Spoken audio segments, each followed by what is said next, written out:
சரீரம்தான் ஒரு வாடகை வீடுதான். நீர் வாழும் உன் சரீரம்தான் ஒரு வாடகை வீடுதான்.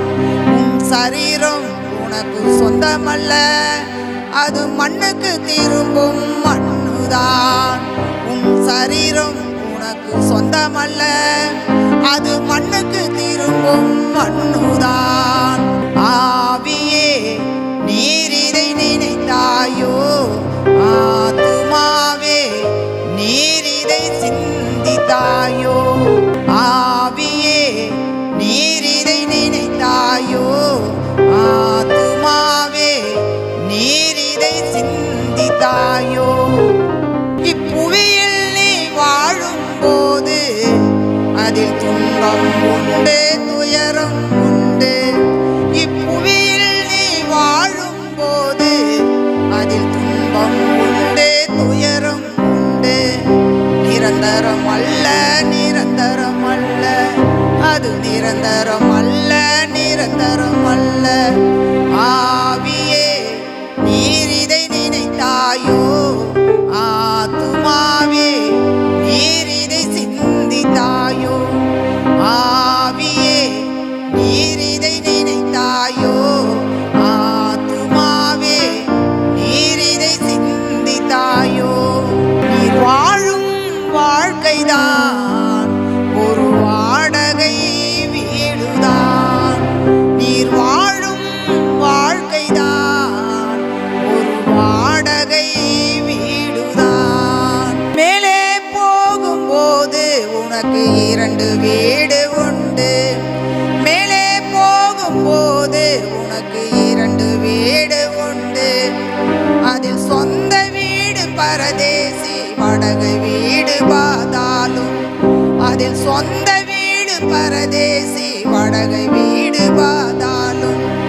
எந்த வீடு வேண்டும் என்று இதை நீ யோசித்தாயோ, இதை நீ நிர்ணயித்தாயோ. எந்த வீடு வேண்டும் என்று அதை நீ யோசித்தாயோ, இதை நீ நிர்ணயித்தாயோ. ஆவியே நீர் இதை நினைத்தாயோ, ஆத்துமாவே நீர் இதை சிந்தித்தாயோ. ஆவியே நீர் இதை யோசித்தாயோ, ஆத்துமாவே நீர் இதை சிந்தித்தாயோ.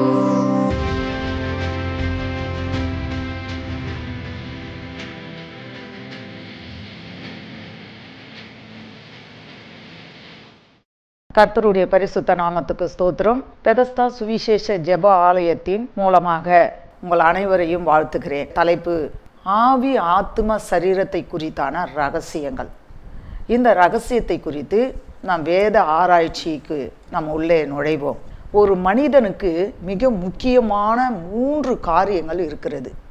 அந்த 3 மனிதனுடைய பரிசுத்த வாழ்க்கைக்கு, ஆண்டவரோடு பரிசுத்தமாக வாழணும் அப்படின்னா, ஆண்டவரோடு இணையணும் அப்படின்னா, ஆண்டவரோடு ஒன்றி போகணும் அப்படின்னா, ஆண்டவரோடு ஒத்திட்டு போகணும் அப்படின்னா, ஆண்டவர் நம்ம வாழ்க்கையில் கிரியை செய்யணும் அப்படின்னா, ஆண்டவர் நம்மளோடு அவரும் இணைந்து நாமும் ஆண்டவர் ஒரு குட்டி பரலோகம் போல் நம்ம வாழணும் அப்படின்னா, நம்ம குடும்பத்துக்குள்ளே வாசம் பண்ணணும், நமக்குள்ளே வாசம் பண்ணணும் அப்படின்னா, ஒரு மனிதனிடத்தில் மிக முக்கியமான காரியங்கள் 3 பங்கு இருக்கிறது. அந்த 3 பங்கு என்ன அப்படின்னா, ஒரு மனிதனுடைய வாழ்க்கையில் ஆவி ஆத்ம சரீரம், இது 3ம் மிக முக்கியத்துவம் வாய்ந்த ஒரு பங்கு. அது என்ன என்பதை நாம் விளக்கமாக இப்பொழுது ஆராய்வோம். ஒரு மனிதனுடைய வாழ்க்கையில் மிக முக்கியத்துவமான காரியம் முதலாவது ஆத்துமா. அந்த ஆத்துமா எங்கே இருக்குது அப்படின்னா, அந்த ஆத்துமானா என்ன, அந்த ஆத்துமா எங்கே இருக்குது? அந்த ஆத்துமா நம்ம இருதயத்துக்குள்ளே இருக்குது. அந்த ஆத்துமானா என்ன அப்படின்னா, நம்முடைய எண்ணங்கள், ஏக்கங்கள், சிந்தனைகள், யோசனைகள், நம்முடைய கர்வம், ஆணவம், அகங்காரம், கோபம், எதையோ சிந்திக்கிற எண்ணங்கள், இவைகளெல்லாம் அதுக்குள்ளே அடங்கும். ஒரு ஆத்துமாவில் மொத்தம் 27 ரகசியங்கள் இருக்கிறது. அந்த 27 ரகசியங்கள் என்னன்றதை நான் இப்போ விளக்கலை. ஆத்துமானா நம்முடைய எண்ணங்கள், நம்முடைய ஆத்துமாவில் காணப்படுகிறதான யோசனைகள், எண்ணங்கள், சிந்தனைகள், இது 3 மட்டும்தான் இப்போ நம்ம பேச போகிறோம். பிரசங்கி 3ஆம் அதிகாரம் 17ஆம் வசனம், சகல எண்ணங்களையும் சகல செய்கைகளையும் நியாயம் தீர்க்கும் காலம் இனி இருக்கிறபடியால் சன்மார்க்கனையும் துன்மார்க்கனையும் தேவன் நியாயம் தீர்ப்பார் என்று என் உள்ளத்தில் எண்ணினேன். ஹல்லேலூயா. இப்போ அந்த வசனம் என்ன சொல்லுதுன்னா, சகல எண்ணங்களையும் சகல செய்கைகளையும் நியாயம் தீர்க்கும் காலம் இனி இருக்கிறபடியால். அப்போ இனி வரும் காலங்களில் நியாயம் தீர்க்கக்கூடிய காலம் வரப்போகிறது. அந்த நியாயம் தீர்க்கக்கூடிய காலம் வருவதற்கு முன்ன நம்முடைய வாழ்க்கையில் எண்ணங்கள் சரியாக இருக்கணும். யோசனைகள், சிந்தனைகள், இது 3ம் சரியாக இருக்கணும். அதில் என்ன இருக்குதுன்னு பாருங்க, நியாயம் தீர்க்கும் காலம் இனி இருக்கிறபடியால் சன்மார்க்கனையும் துன்மார்க்கையும் தேவன் நியாயம் தீர்ப்பார் என்று என் உள்ளத்தில் எண்ணினேன். பிரசங்கி சொல்றாரு, நல்லவங்களையும் சரி கெட்டவங்களையும் சரி எல்லாரையும் நியாயம் தீர்க்கக்கூடிய காலம் வரப்போகுது. அந்த நியாய தீர்ப்பில் உன்னுடைய எண்ணங்கள் எப்படி இருந்தது, உன்னுடைய யோசனைகள் எப்படி இருந்தது, உன்னுடைய சிந்தனைகள் எப்படி இருந்தது. அப்போது என்ன அந்த எண்ணங்கள்னால், நம்ம எண்ணங்கள் எப்பவுமே பரிசுத்தமாக இருக்கணும். நல்லதையே நினைக்கணும், நல்லதையே சிந்திக்கணும், நல்லதையே யோசிக்கணும். கெட்டதை சிந்திக்கவே கூடாது, கெட்டதை யோசிக்கவே கூடாது, கெட்டதை நினைக்கவே கூடாது, கெட்டதை மறந்துடணும். எப்பவுமே நல்லதை மாத்திரம்தான் நம்ம இருதயத்தில் வச்சுக்கிடணும். நம்ம இருதயம் எப்பவுமே பரிசுத்தமாக இருக்கணும். நம்ம இருதயம் எப்பவுமே ஃப்ரீயாக இருக்கணும். கண்ட பாரங்களை தூக்கி நம்ம என்ன பண்ணக்கூடாது, நம்ம இருதயத்துக்குள்ளே வச்சிக்க கூடாது. அசுத்தம் இருக்கிற இடத்துல பரிசுத்தம் இருக்காது, பரிசுத்தம் இருக்கிற இடத்துல அசுத்தம் இருக்காது. அப்போ அசுத்தம் எது, பரிசுத்தம் எது? உலகப்பிரமான காரியங்கள் அசுத்தம். அப்போ பரிசுத்தமான காரியங்கள், தேவனுக்கு பிரியமான காரியங்கள், பரிசுத்தமான காரியங்கள், பரிசுத்தமான எண்ணங்கள், பரிசுத்தமான சிந்தனைகள், பரிசுத்தமான யோசனைகள், இது மாத்திரம்தான் நம்ம இருதயத்தில் இருப்பதற்கு இடம் கொடுக்கணும். அப்போ அந்த பரிசுத்தமான காரியங்கள் நம்ம இருதயத்தில் இருக்கும்போது ஆண்டவராகிய இயேசு கிறிஸ்து நம்ம இருதயத்தில் வாசம் பண்ணுவார். அசுத்தமான காரியங்களை நம்ம சிந்திக்கும் போது, அசுத்தமான எண்ணங்களை நம்ம யோசிக்கும் போது, அசுத்தமான காரியங்களை நம்ம இருதயத்தில் யோசிக்கவோ சிந்திக்கவோ அந்த எண்ணங்களை நம்ம உள்ளத்தில் வைக்கும்போது பரிசுத்த ஆவியானவன் இருதயத்தில் வாசம் பண்ண மாட்டார். அப்போ இருதயத்திலிருந்து பரிசுத்த ஆவியானவர் வெளியே போயிட்டார்னா அந்த இடம் காலியாக இருக்குது. அந்த இடத்துல யார் வருவாங்கன்னா பிசாசு வந்துடுவான். அப்போ பிசாசுக்கு நம்ம இருதயத்தில் என்ன பண்ணக்கூடாது, இடம் கொடுக்கக்கூடாது. வேதத்தில் சொல்லப்பட்டு இருக்கிறது, இருதயம், மனிதனுடைய இருதயம் மகா கிறுக்கு உள்ளதும் கேடு உள்ளதுமாய் நிறைந்திருக்கிறது. அந்த மகா கிறுக்கு உள்ள காரியங்கள், கிறுக்கு உள்ள எண்ணங்கள், கிறுக்கு உள்ள சிந்தனைகள், கிறுக்கு உள்ள யோசனைகள் நம்ம இருதயத்தில் இருந்ததுன்னா ஆவியானவர் நம்ம இருதயத்தில் வாசம் பண்ண மாட்டார். அவர் பரிசுத்தர்.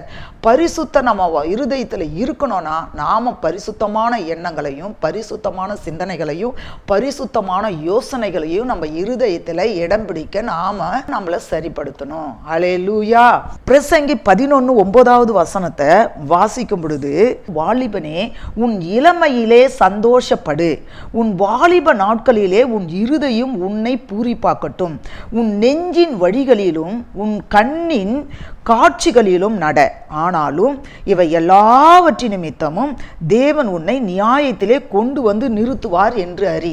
அல்லேலூயா. மறுபடியும் வாசிக்கிறேன். வாலிபனே உன் இளமையிலே சந்தோஷப்படு, உன் வாலிப நாட்களிலே உன் இருதயம் உன்னை பூரிப்பாக்கட்டும், உன் நெஞ்சின் வழிகளிலும் உன் கண்ணின் காட்சியிலும்.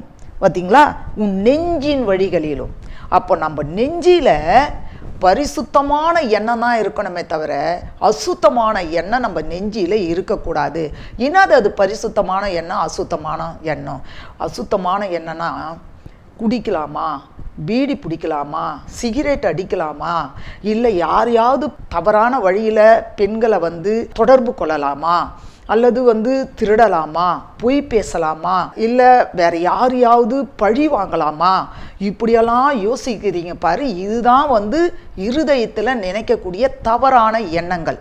அப்போ பரிசுத்தமான எண்ணம்னா ஆண்டவரையே நினைக்கணும், அவருடைய வேதத்தையே தியானிக்கணும், அவரையே நம்ம இருதயத்தில் பதிக்கணும், அவரையே நம்ம யோசிக்கணும், அவரையே நம்ம தியானிக்கணும், வசனங்களை மனப்பாடம் பண்ணணும், வசனங்களை இந்த வசனம் இப்படி சொல்லுதே அப்படின்னு தியானிக்கணும். நம்ம மனக்கண்கள் ஒன்று இருக்குது, அந்த கண்கள் ஆண்டவரையே நோக்கி பார்க்கணும். இது பரிசுத்தமான எண்ணம். அப்போ எப்படி அந்த நெஞ்சில் என்ன பண்ணணுமா, நெஞ்சின் வழிகளிலும் உன் கண்ணின் காட்சியிலும், நம்ம கண்களில் தவறான காரியங்கள் நிறைய காணப்படும். அந்த தவறான காரியங்களுக்கு நம்ம கண்களை என்ன பண்ணக்கூடாது, விடக்கூடாது. ஒரு எடுத்துக்காட்டு சொல்கிறேன். இப்போ சில பேர் ஒரு சினிமா போஸ்டர் ஒட்டி இருக்கிறாங்கன்னு வச்சுக்கிய, அதில் தவறான காரியங்களை ஒட்டி வச்சுருப்பாங்க. இப்போ நான் சொல்கிறது கர்த்தருடைய பிள்ளைகளுக்கு சொல்கிறேன். அப்போது ஆண்டவரை நேசிக்கிற பிள்ளைங்க, ரட்சிக்கப்பட்ட பிள்ளைங்க, கர்த்தருடைய பிள்ளைங்க என்ன பண்ணக்கூடாது, அந்த போஸ்டரில் என்ன அசிங்கமான காரியங்கள் ஒட்டி வச்சுருந்தாலும் அதை நம்ம முறைச்சி பார்க்கக்கூடாது. ரெண்டாவது ஒரு தவறான ட்ரெஸ் பண்ணின்னு போகிறாங்க அப்படின்னு வச்சுக்கோங்களேன், அந்த ட்ரெஸ் என்ன அப்படி பண்ணிக்கிறாங்கன்னு அவங்களுடைய ட்ரெஸ்ஸை நம்ம ஊடுருவி பார்க்கக்கூடாது. இதெல்லாம் ஒரு 1-2 ஒரு எடுத்துக்காட்டு தான் சொல்கிறேன். மீதி எல்லாமே ஆவியானவர் கர்த்தருடைய பிள்ளைகளுக்கு உள்ளத்தில் பேசுவார். எது தவறு, எது சரி, இது தவறு, இந்த காரியத்தை செய்யாத, இது சரி, இதை செய்யுன்னு சொல்லிட்டு ஆண்டவர் பரிசுத்த ஆவியானவர் நம்ம இருதயத்தில் இருந்துட்டாருன்னா அவர் உணர்த்துவார். அவருடைய உணர்த்துதலின் பிரகாரம் தன்னை சாய்த்து அவருடைய வழியிலே நம்ம நடக்க பழகிக்கிடணும். ஆனாலும் இவை எல்லாவற்றின் நிமித்தமும் தேவன் உன்னை நியாயத்திலே கொண்டு நிறுத்துவார் என்று அறி. இப்போ இது எல்லாவற்றையும் என்ன பண்ணுவார்னா, தேவன் நியாயத்தில் கொண்டு நிறுத்துவார். ஒவ்வொரு நாளும் நம்ம பேசுகிற ஒவ்வொரு வார்த்தைகள், நம்ம இருதயத்தில் சிந்திக்கிற ஒவ்வொரு எண்ணங்களையும் ஆண்டவர் எங்கே வைக்கிறாருன்னா புத்தகத்தில் எழுதி வைக்கிறாரு. அந்த புத்தகத்தை பின்னாடி இதை நான் சொல்ல போகிறேன். அப்போது அதிலேருந்து நம்ம என்னென்ன ஒவ்வொரு நாளும், ஒவ்வொரு நாழிகையும், ஒவ்வொரு நொடியும், ஒவ்வொரு நிமிஷமும் நம்ம என்னுடைய கிரியைகள், நம்முடைய எண்ணங்கள் எப்படி இருந்தது, நம்முடைய யோசனைகள் எப்படி இருந்தது, நம்முடைய சிந்தனைகள் எப்படி இருந்தது, நம்ம ஆத்துமா எப்படி இருந்தது, நம்ம இருதயம் எப்படி இருந்ததுன்னு அவர் என்ன பண்ணுறாரு, புத்தகத்தில் எழுதி வைக்கிறார். ஜீவ புத்தகம். அவர் அந்த ஜீவ புத்தகத்தில் என்ன பண்ணுறாரு, எழுதி வைக்கிறாரு. 2 பேதுரு 2:9 கர்த்தர் தேவ பக்தி உள்ளவர்களை சோதனை என்று ரட்சிக்கவும் அக்கிரமக்காரரை ஆக்கினைக்குள்ளாக நியாய தீர்ப்பு நாளுக்கு வைக்கவும் அறிந்திருக்கிறார். அல்லேலூயா. இப்போ 2 பேதுரு 2:9 என்ன சொல்லுதுன்னு பார்த்துக்கங்க. கர்த்தர் தேவ பக்தி உள்ளவர்களை சோதனை என்று ரட்சிக்கவும். யார? தேவ பக்தி. நீ தேவ பக்தியாய் நடந்தினா உன்னை சோதனையிலிருந்து, கஷ்டத்திலிருந்து, எல்லா கண்ணீரிலிருந்து, பாடுகளிலிருந்து, கடன் பிரச்சனை இருக்குதா, இல்லை திருமணம் ஆகாத நிலைமை இருக்குதா, இல்லை குழந்தை பாக்கியம் இல்லாத நிலைமை இருக்குதா, குடும்பத்தில் கணவன் குடித்து வெறித்து வராரா, குடி பழக்கம் இருக்குதா, இல்லை குடும்பம் பிரிஞ்சு இருக்குதா, என்ன சூழ்நிலையில் இருந்தாலும் குடும்பத்தில் எல்லா காரியத்தையும் தேவன் உன்னை ஊடுருவி பார்த்து கொண்டு இருக்கிறார். வேதம் சொல்லுகிறது, மணிபுத்திரனை வானத்திலிருந்து கண்ணோக்கி பார்த்து கொண்டு இருக்கிறேன், என்னுடைய இமைகள் அவனை சோதித்து அறிந்து கொண்டு இருக்கிறதுன்னு ஆண்டவர் சொல்றாரு. அப்போ ஒவ்வொரு மனிதனையும் கர்த்தர் வானத்திலிருந்து கண்ணோக்கி பார்த்து அவருடைய இமைகள் ஒவ்வொரு மனிதனையும் சோதித்து அறிந்து கொண்டு இருக்கிறது. அப்போ நாம என்ன பண்ணணும்? 2 பேதுரு 2:9 சொன்னது போல கர்த்தர் தேவ பக்தி உள்ளவர்களை சோதனை நின்று ரட்சிக்கவும். அப்ப யாரை ரட்சிக்கிறாரா? அவருடைய பிள்ளைகளை, அவருக்கு பரிசுத்தமாக வாழ்கிறவங்கள, அவருக்கு பிரியமாக வாழ்கிறவங்கள, அவரையே நேசிக்கிறவங்கள. தாவீதை பார்த்து ஆண்டவர் சொல்கிறாரு, என் இருதயத்துக்கு ஏற்றவன் சொல்கிறார். தாவீது நிறைய தவறுகள் செய்தாரு தான், ஆனால் அவர் என்ன பண்ணார் தெரியுமா? தன்னை சுத்திகரிக்க ஆரம்பிச்சிட்டாரு. அந்த தவறை உணர்ந்து அதற்காக நறுங்குண்ட நுறுங்குண்ட இருதயத்தையும் ஆண்டவருடைய சமூகத்தில் ஊற்ற ஆரம்பித்தார். அவருடைய இருதயம் உடைஞ்சது, அவருடைய இருதயம் பிளந்தது, அவருடைய இருதயம் அப்படியே உடைக்கப்பட்டது. ஆண்டவரே, உண்மையா அவர் மேலுக்காக கடமைக்காக, ஆண்டவரே இந்த பாவத்தை செஞ்சுட்டேன், நான் மன்னிச்சிருங்க அப்படின்னு கடமைக்காக போகல. அவருடைய இருதயத்தை உடைச்சி பிளந்து தன்னுடைய தவறை உணர்ந்து அவர் கதற ஆரம்பிச்சிட்டாரு. அதனால ஆண்டவருடைய சமூகத்தில் அவர் இரக்கம் பெற்றதுனால என்னுடைய இருதயத்துக்கு ஏற்ற மகன் சொல்லி அவர் பெயர் வாங்கினார். அதே போல் நம்ம என்ன பண்ணணும்னா, நம்ம தேவ பக்தி உள்ளவர்களாய் காணும்போது நம்முடைய சோதனையிலிருந்து நம்ம விடுவிப்போமே தவிர, நம்ம ஆண்டவருக்கு பிரியமில்லாத காரியத்தை செய்யும்போது என்னதான் ஜெபம் பண்ணாலும் நம்முடைய ஜெபம் கேட்கப்படாது. அவருக்கு பிரியமாக வாழும்போது மட்டும்தான் நம்முடைய ஜெபத்துக்கு பதில் கிடைக்கும். இந்த பூமியில் நாம் எதிர்நீச்சல் போட்டு வாழ முடியுமே தவிர, உலகத்தில் உபத்திரம் உண்டு, ஆனாலும் திடன் கொள்ளுங்கள், நான் உலகத்தை ஜெயித்தேன்னு சொல்கிறார் ஆண்டவர். இன்னொரு இடத்த சொல்லப்பட்டு, குதிரை யுத்த நாளுக்கு என்று ஆயத்தப்படும், ஜெயமோ கர்த்தர் இடத்துல, ஜெயத்தை தர்றது கர்த்தர் தான். நாம் என்ன பண்ணணும்? பரிசுத்தமாக அவருக்கு ஆயத்தப்பட்டு வாழ பிரயாசப்படணும். கிரமக்காரரை ஆக்கினைக்குள்ளானவர்களாக நியாய தீர்ப்பு நாளுக்கு வைக்கவும் அறிந்திருக்கிறார். அப்போ அக்கிரமக்காரரை என்ன பண்ணுவாரா? நியாய தீர்ப்பு நாளுக்கென்றே நியமிக்கப்பட்டு அவர்களை வச்சுக்கிறாராம். அப்போது நாம் என்ன பண்ணணும்னா, அக்கிரமக்காரரை ஆக்கினைக்குள்ளானவர்களாக நியாய தீர்ப்பு நாளுக்கு வைக்கவும் அறிந்திருக்கிறார். அப்போ அக்கிரமக்காரரை நியாய தீர்ப்பு நாளுக்கென்றே நியமித்து வச்சிருக்கிறாரு. அவங்க மனம் திரும்பும் போது விடுவிக்கப்படுவாங்க, அது வேறு விஷயம். ஆனால் நாம் பரிசுத்தமாக வாழும்போது சோதனை நின்று ரட்சிக்கணும்னா, நம்ம பாடுகளிலிருந்து விடுவிக்கப்படணும்னா, நம்ம வியாதியிலிருந்து விடுவிக்கப்படணும் அப்படின்னா, கர்த்தர் என்ன பண்ணுறாருன்னா, தேவ பக்தி உள்ளவர்களை சோதனையிலிருந்து ரட்சிக்கிறார். ஹல்லேலூயா. இதெல்லாம் சோதனை, நமக்கு வர சோதனை, பாடு, கஷ்டம், துன்பம், துயரம், எல்லா காரியத்திலிருந்து ஒரு விடுதலை நம்மளுக்கு தரணும்னா நாம் என்ன பண்ணணும்? தேவ பக்தி உள்ளவர்களாய் வாழ வேண்டும். நம்ம பக்தி உள்ளவர்களாய், தேவ பக்தி உள்ளவர்களாய் வாழும்போது தான் அவர்கிட்ட நம்ம என்ன பண்ண முடியும்? எல்லா அற்புதங்களையும் நம்மளால் பெற்றுக்கொள்ள முடியும். அவருக்கு பிரியமில்லாத வாழ்க்கை, அனலும் இல்லாமல் குளிரும் இல்லாமல் வாழ்ந்தோம்னா வாந்தி பண்ணி தான் போடுவார். நம்ம எப்படி வாழணும்? ஒன்று அனலாக வாழணும். அனலுனா கர்த்தருக்குள்ளே வாழறது தான் அனல். குளிராக வாழனா கர்த்தரை விட்டு வாழறது குளிர். ரெண்டுமே இல்லாமல் நடுதரமாக நான் ஆண்டவரையும் வணங்குவேன், உலக காரியம் செய்வேன் அப்படின்னா அவர் வாந்தி பண்ணியே போட்டுருவார். வாந்தி பண்ணி போட்டதை திரும்பி நம்ம எடுக்க முடியாது, அது அசுத்தத்துக்குள்ளே போயிடும். அப்போ நம்ம ஆத்மா எங்கே போயிடும்? அசுத்தத்துக்குள்ளே போயிடும். இப்போது நம்ம ஆவியை குறித்து பேச வருவோம். மத்தேயு 12ஆம் அதிகாரம் 36வது வசனம் என்ன சொல்லுதுன்னா, மனுஷர் பேசும் வீணான வார்த்தைகள் யாவையும் குறித்து நியாய தீர்ப்பு நாளிலே கணக்கு ஒப்புவிக்க வேண்டும் என்று உங்களுக்கு சொல்லுகிறேன். ஒவ்வொரு மனுஷன் பேசுகிற ஒவ்வொரு வார்த்தையும் நியாய தீர்ப்பு நாளில் கணக்கு ஒப்புவிக்க வேண்டும். ஒரு குற்றவாளியை பார்த்து நீ சீன்னு சொல்கிறது கூட கணக்கு ஒப்புவிக்கணும். அவன் தான் குற்றவாளியாச்ச சொன்னா என்ன? அந்த குற்றவாளியை நியாயம் தீர்ப்பதற்கு ஆண்டவர் பார்த்துக்குவார். யாரையும் நாம் நியாயம் தீர்க்கக்கூடாது, யாரையும் நம்ம குற்றவாளின்னு சொல்லக்கூடாது, யாரை குறித்தும் நம்ம என்ன பண்ணக்கூடாது? பழி வாங்கக்கூடாது. நம்ம வாயில் புறப்படுகிற ஒவ்வொரு வார்த்தையும், அது நல்ல வார்த்தையாக இருந்தாலும் சரி, அது கெட்ட வார்த்தையாக இருந்தாலும் சரி, ஒவ்வொரு வார்த்தைக்கும் நம்ம கணக்கு ஒப்புவிக்க வேண்டும். மனுஷர் பேசும் வீணான வார்த்தைகள் யாவும் குறித்து நியாய தீர்ப்பு நாளிலே கணக்கு ஒப்புவிக்க வேண்டும் என்று உங்களுக்கு சொல்லுகிறேன். அதுக்கு கீழே 37வது வசனம், ஏனெனில் உன் வார்த்தையினாலே நீதிமான் என்று தீர்க்கப்படுவாய், அல்லது உன் வார்த்தையினாலே குற்றவாளி என்று தீர்க்கப்படுவார். நம்ம பேசுகிற வார்த்தையில் ஒன்று நீதிமானாக தீர்க்கப்படணும், இல்லை குற்றவாளியாக அது ஒன்று நீதியாக இருக்கணும், இல்லை ஒன்று குற்றமாக இருக்கணும். ரெண்டு காரியங்கள் தான் நம்ம வாயில் வரும். அப்போது நம்ம உஷாராக இருக்கணும்.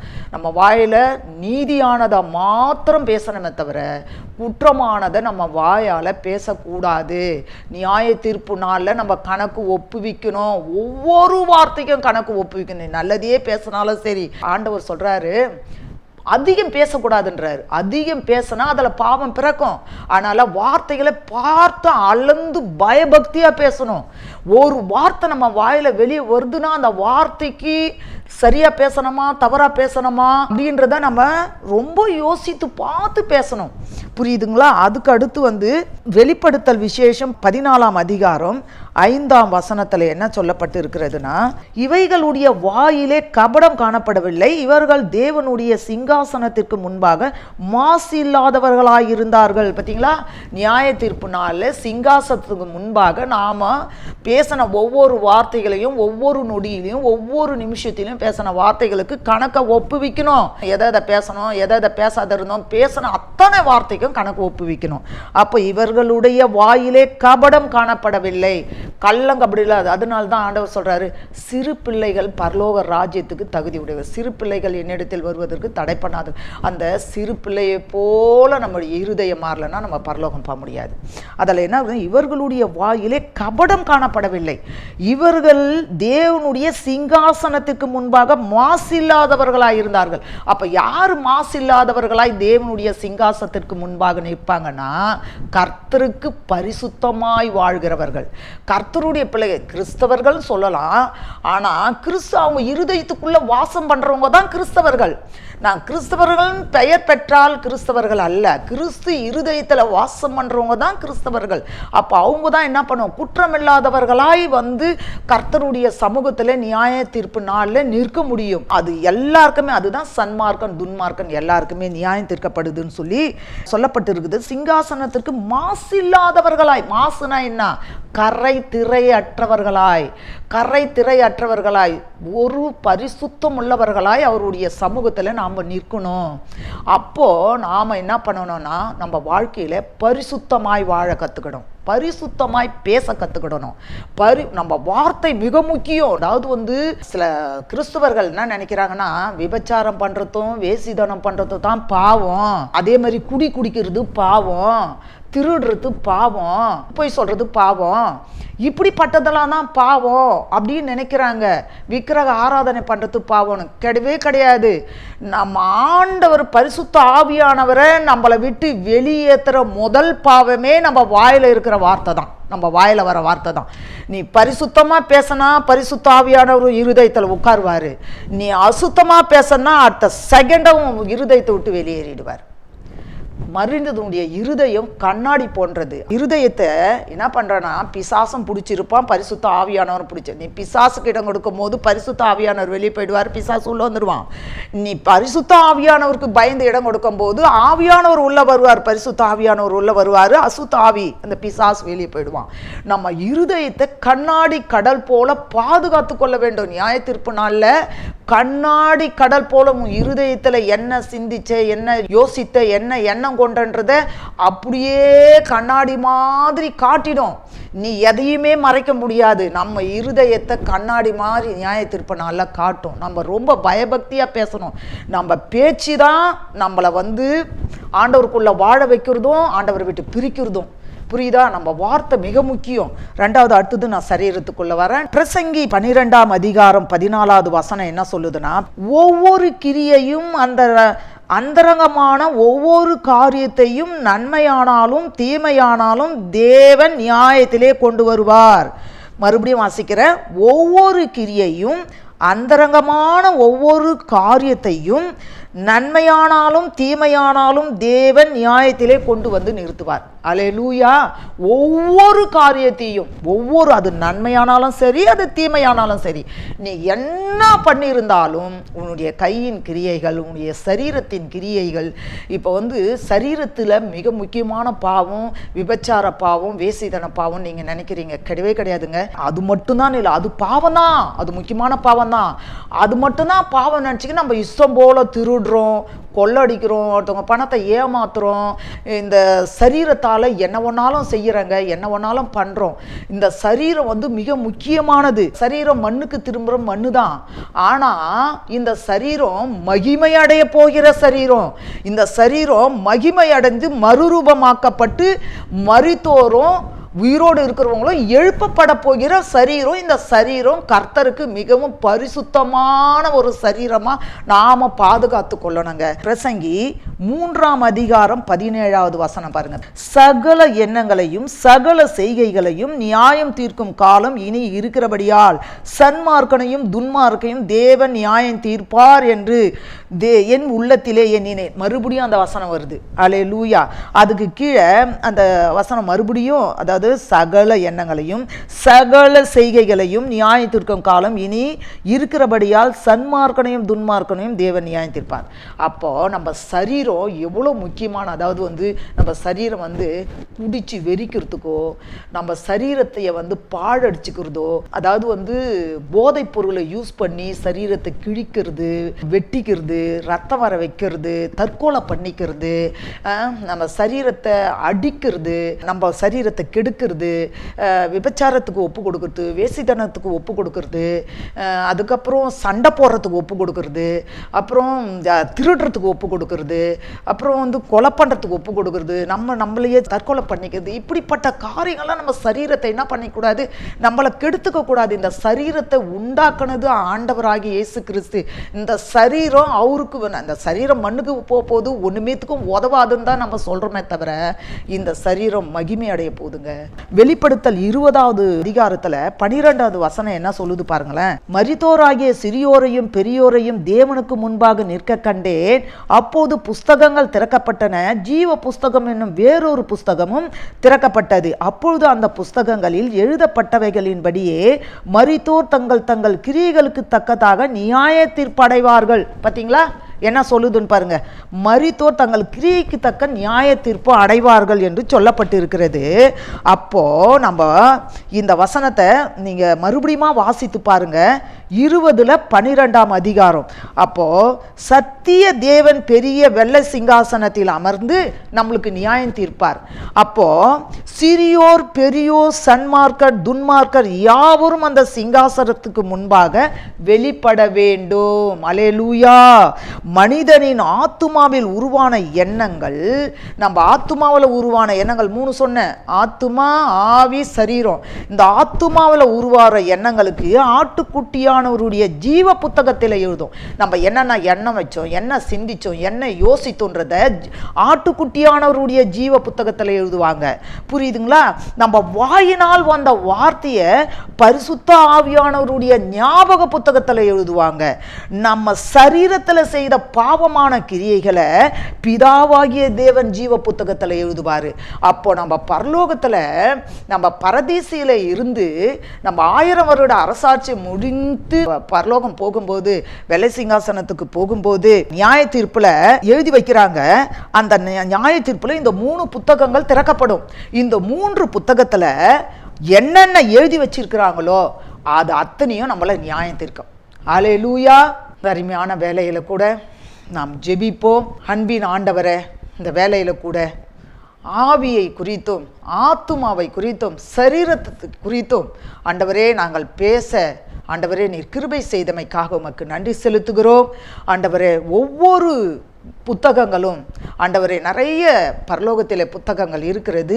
ஆனால் மிக முக்கியமானது ஜீவ புத்தகம். 3 புத்தகங்கள் ஆண்டவரே. ஸ்தோத்திர. ஞாபக புத்தகம், குட்டியானவருடைய ஜீவ புத்தகம், ஆவியானவருடைய ஞாபக புத்தகம், பிதாவாகிய தேவனின் ஜீவ புத்தகத்தில் ஆண்டவரே எங்களுடைய ஆவி செய்கிற காரியங்கள், எங்களுடைய ஆத்மா செய்கிற காரியங்கள், எங்கள் சரீரம் செய்கிற காரியங்கள் ஆண்டவரே எழுதப்பட்டு அதிலிருந்து ஆண்டவரே அப்பா ஸ்தோத்திரம், அந்த புத்தகத்திலே காணப்படுகிற ஒவ்வொரு காரியங்களுக்கும் ஆண்டவரே, ஒவ்வொரு வார்த்தைகளுக்கும், ஒவ்வொரு எண்ணங்களுக்கும், ஒவ்வொரு சரீரத்தின் கிரியைகளுக்கும் ஆண்டவரே நாங்கள் கணக்கு ஒப்புவிக்க வேண்டியதாய் இருக்கிறது. அதனால இந்த புத்தகத்தில் இருந்து பெயர் கிறுக்கி போடாதபடிக்கு அந்த ஆண்டவரே இந்த 3 புத்தகங்களிலும் ஆண்டவரே எங்களுடைய காரியங்களை, எங்களுடைய வார்த்தைகளை, எண்ணங்களை, கிரியைகளை எழுதி வைத்து கணக்கு கேட்கும் பொழுது நாங்கள் சரியாய் கணக்கு ஒப்புவிக்கிறவர்களாய் காணப்பட வேண்டுமாய் ஆண்டவரே இருக்கிறபடியினாலே நாங்கள் வருகையிலே எடுத்துக்கொள்ளப்பட தகுதி உடையவர்களாய் காணப்பட்டு இப்படிப்பட்ட பாவங்களிலே ஆண்டவரே அப்பா நாங்கள் அகப்பட்டு விடாதபடிக்கு எங்கள் வார்த்தைகள் சுத்தமாக இருக்கட்டும், எங்கள் எண்ணங்கள் சுத்தமாக இருக்கட்டும், எங்கள் கிரியைகள் சுத்தமாக இருக்கட்டும். ஆண்டவரே உமக்கு பிரியமானதாய் காணப்படட்டும். உமக்கு பயந்து உம்முடைய வழியிலே நடக்கிற ஆண்டவரே மனுஷர்கள் பாக்கியவான்கள். ஆண்டவரே அப்பா உமக்கு பயந்து உம்முடைய வேதத்துக்கு கீழ்ப்படிந்து, இந்த வேதமாகிய சட்டத்திட்டங்களுக்கு கீழ்ப்படிந்து, அந்த வார்த்தைகளுக்கு கீழ்ப்படிந்து அதன் பிரகாரமாய் நாங்கள் நடந்து பயந்து உம்முடைய வழியிலே நாங்கள் வாழ்கிறவர்களாய் காணப்பட எங்களை ஒப்பு கொடுக்கிறோம். சாமி பொறுப்பிடும் ஆசீர்வதியும். இயேசு கிறிஸ்து மூலம் ஜெபம் கேளும் ஜீவனுள்ள நல்ல பிதாவே, ஆமேன். எஸ் புஷ்பராணி, பெதஸ்தா, சுவிசேஷ ஜெப ஆலயம். செல்போன் 9786463921.